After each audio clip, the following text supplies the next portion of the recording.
भुन्टीले आफ्नो गहना बेचेर पैसा दिई अनि अहिले मलाई चाहिदा चाहिँ तिमीहरु दिन सक्दैनौ? बहिनीसँग त गरगहना थियो र पो बेचेर दिन ज्वाइँ साहब। मसँग के छ र? किन छैन? किन छैन? गाउँमा 2-4 सुरका जग्गा थियो त, त्यही बेचेर भए पनि आमाको उपचार गर्नु पर्दैन? मेरी बुढीलाई किन गहना बेच्न लायो हो तिमीहरुले? आमाको उपचार गराउँदा त्यही जग्गा बेचे भए भइहाल्थ्यो नि। बेच्ने थिए ज्वाइँ साहब, जे बेच्नु परे पनि बेच्ने थिए, तर के गर्नु, भन्ने बित्तिकै बिक्दैन। यो कुराले गर्दाखेरि मेरी बहिनीलाई तनाव दिने काम नगर्नु होला है ज्वाइँ साहब। बल्ल बल्ल बहिनी खुसी भएकी छिन्, मेरी बहिनीलाई तनाव दिने रुवाउने काम नगर्नु होला, बिन्ती छ। यदि बहिनीको खुसी चाहने हो भने मेरी बुढीलाई फकै तिमीले जुन गहना बेचेर पैसा चलायौ नि, हो त्यो पैसा आजै फिर्ता गर, त्यसमै सबै कुरा मिल्छ।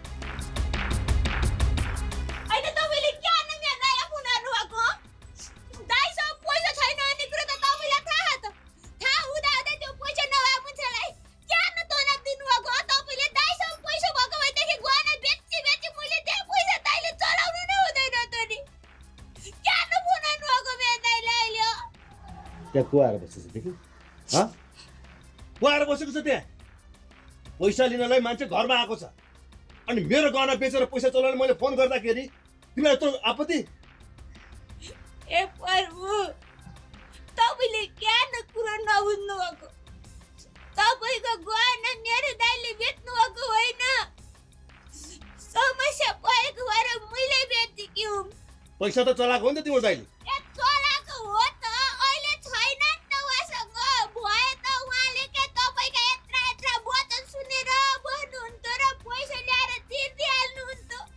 मलाई पनि त आफ्ना श्रीमानलाई यस्ता टेन्सन राख्ने रहर त छैन होला। मैले नि केही न केही त विचार हट्यो होला। मलाई तपाईँलाई भन्दा बढी टेन्सन भइन्छ, तर तपाईँ कुरै बुझ्नुहुन्न। हुन्छ तिमीलाई टेन्सन, एक वचन सोध्नु छैन? जे मन लाग्यो त्यही गरेको छ। यहाँ मान्छे घरमा पैसा लिन आएको छ, आफूसँग एक पैसा छैन, हल्ला गरेर बेच्दा भइसक्यो। सारा छिमेकीले कान ठाड पारिरहेको होला अनि मलाई चाहिँ टेन्सन भएको छैन। बुढाको यत्रो बेइज्जत भएको केही थाहा छैन? उसको माइतले एकल फोन गर्दाखेरि यत्रो टाउको दुखाइ बसेको नभएको ल भयो, म तिमीहरू दुईजनाको बहस सुन्न आएको होइन यहाँ। मलाई पैसा चाहियो, छिटो भन्दा छिटो चाहियो। उहाँ हस्पिटलबाट फोन आएकै छ, हुरुक पैसा चाहियो भने कान सुन्दैनौ? सुन्यौ? सुन्यौ होइन तिमीले? अब सबैको जिम्मा हजुरै लिनुहोस्, हजुरले मिलाउनु छ सबै कुरा। यदि हजुरले सक्नु भएन भने हजुरको दाइ महाराजालाई भनेर यो सबै मिलाउनु लगाउनुहोस्।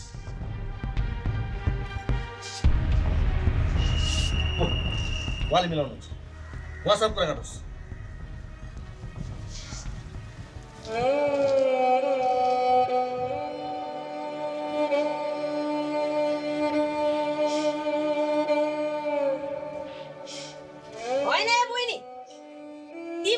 आफ्नो बुढालाई मेरो बुढो जस्तो राम्रो मान्छे यो संसारमा छँदै छैनन्, मेरो बुढालाई टेन्सन दिन हुँदैन प्रभु भनेर हातै जोड्थ्यौ। अनि तिम्रो बुढा त तिमीलाई तनाव दिनलाई कुनै कसुरै छोड्दा रहेनछन् त। यस्ता राक्षस बुढाको लागि किन यति जातिविधि मर्न खोजेकी छौ?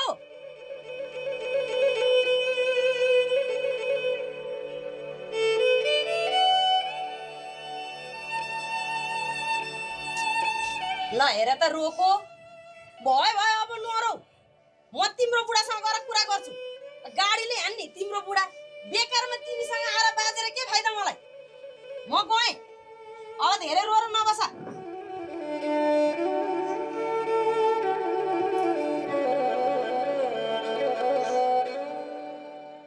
Bhunti, powered by Berger Silk and Dish Home Internet. Special partner, Godrej Good Night.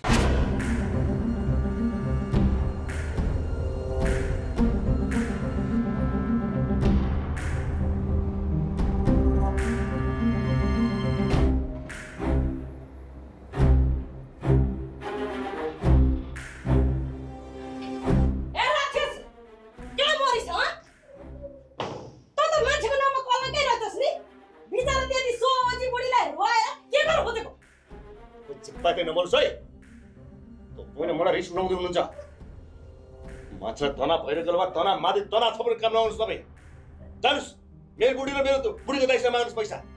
पैसा लिएर अनि हस्पिटलमा गएर तपाईँ बुढा लिएर घर।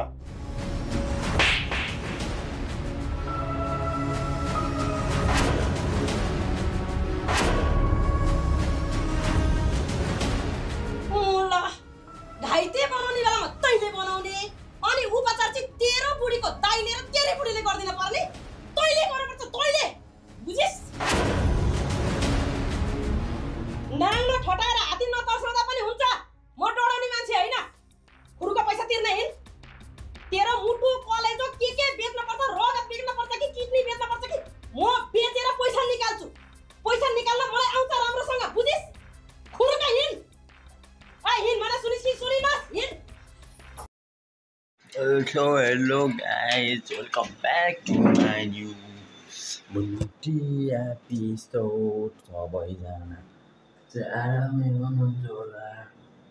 र भुन्टी भाग चाहिँ किन आएन भन्दाखेरि अब चाहिँ मैले यो एपिसोडमा भन्न जाँदैछु भुन्टी भाग किन आएन, त्यस कारणले आएन भनेर मैले चाहिँ भन्न जाँदैछु। भुन्टी किन आएन भन्दाखेरि सबले थाहा पाइसक्नुभयो होला, आन्दोलन चलिरहेको छ। जेनजीको आन्दोलनले गर्दा नै भुन्टी सिरियल आउन नपाएको अवस्था हो साथीहरू। अहिले चाहिँ जेनजी आन्दोलन धेरै नै भइसकेको छ साथीहरू। कतिपय दरबारहरू पनि चलिसकेका छन् र धेरै नै नाजुक अवस्था आइसकेको छ नेपालको। अब नेपाल सुध्रिन्छ भनेका छन् र प्रधानमन्त्री पनि चेन्ज गरिसकेका छन्। केपी ओलीले सबले राजीनामा दिइसकेका छन्। अब नेपाल सुध्रिन्छ भन्ने आश छ साथीहरू। अब के हुन्छ होला, सबैजनाले हेरिदिनु होला र यो च्यानललाई लाइक कमेन्ट सेयर पनि गरिदिनु होला। अब के नेपाल के कस्तो हुन्छ होला त। अब सबै जेनजी युवाहरूले तोडफोड गरिसकेका छन् र अब नेपाल कतातिर जान्छ भन्ने कुरा अब म विषयतिर जान्छु। नेपाल चाहिँ साथीहरू अब चेन्ज हुन्छ होला भन्ने धेरै आशा छ। जेनजी युवाहरूले पनि गर्छन् होला अब। र प्रधानमन्त्री पनि हाम्रो सुशीला कार्की म्याम भइसक्नु भएको छ र अब 6 महिनाको लागि मात्र हुनुभएको र त्यसपछि फेरि वैशाखमा चुनाव हुने भनेर रहेको छ। अब के हुन्छ होला। वैशाखको चुनावमा चाहिँ बालेन शाह पनि हुन सक्नुहुन्छ र अरू जो पनि हुन सक्नुहुन्छ। भोट कसको ल्याउँछ र अब नेपाल जनताले गराउँछन्। सिंहदरबार जस्ता सर्वोच्च अदालत, नेपाल राष्ट्रिय बैङ्क सबमा आगो लागिसकेको छ र सबै ध्वस्त भइसकेका छन्। र पुलिसहरूलाई सबले हेट पाइसकेका छन् साथीहरू। किनभने पुलिसले गोली चलाइसकेका थिए नि त।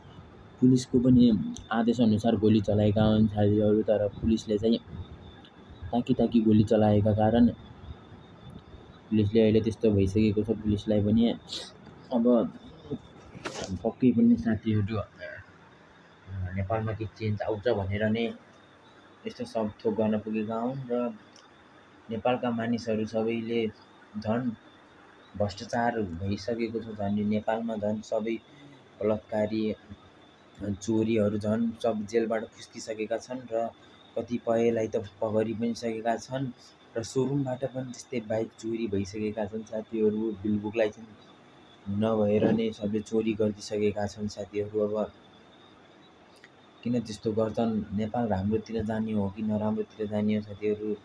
राजा बस्ने घर सिंह राजदरबार पनि पुरै ध्वस्त भइसकेको छ। खरानी भइसकेको छ साथीहरू। कसले बनायो त त्यस्तो खरानी बुझ्नलाई चाहिँ अब मेरो यो एपिसोड सबै ध्यान दिएर सुन्नु होला। अस्ति सेप्टेम्बर 8मा जेनजीको आन्दोलन थियो साथीहरू। त्यो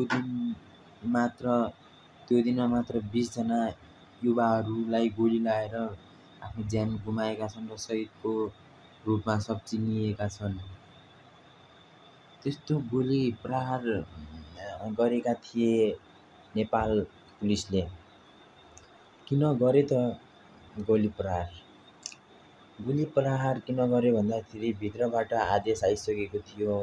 अति नै भइसक्यो भएर गोली प्रहार गर भनेर आदेश आइसकेपछि नेपाल पुलिसले पनि गोली प्रहार गर्न बाध्य भइसकेका थिए। र अब यस्तै हो साथीहरू। नेपाल अब कतातिर जान्छ, अब चेन्ज होला भन्ने आश छ। तर अब युवाहरूले के गर्छन्? बिगारे पनि युवाले, अब बचाउने पनि युवा नै हुने हुन्। तर अब सब एकजुट भएर लाग्नुपर्छ साथीहरू। सबले आफ्नो टोललाई विकास गर्नुपर्छ र राम्रो योगदान गर्नुपर्छ। सबै नेताहरूको घर पनि जलाइयो साथीहरू। अब युवाहरूको घर जलाइयो साथीहरू। अब शान्त पनि पाइएको होला नेपालमा। अब यस्तै छ साथीहरू। त्यही भएर यही आन्दोलनले गर्दा भुन्टी भाग आउन नपाएको साथीहरू। किनभने युट्युब पनि सबै ब्यान गरिदिएको थियो केपी ओलीले र अहिले युट्युब पनि सब खोलिसकेको छ र सब अनब्यान पनि गरिसकेको छ।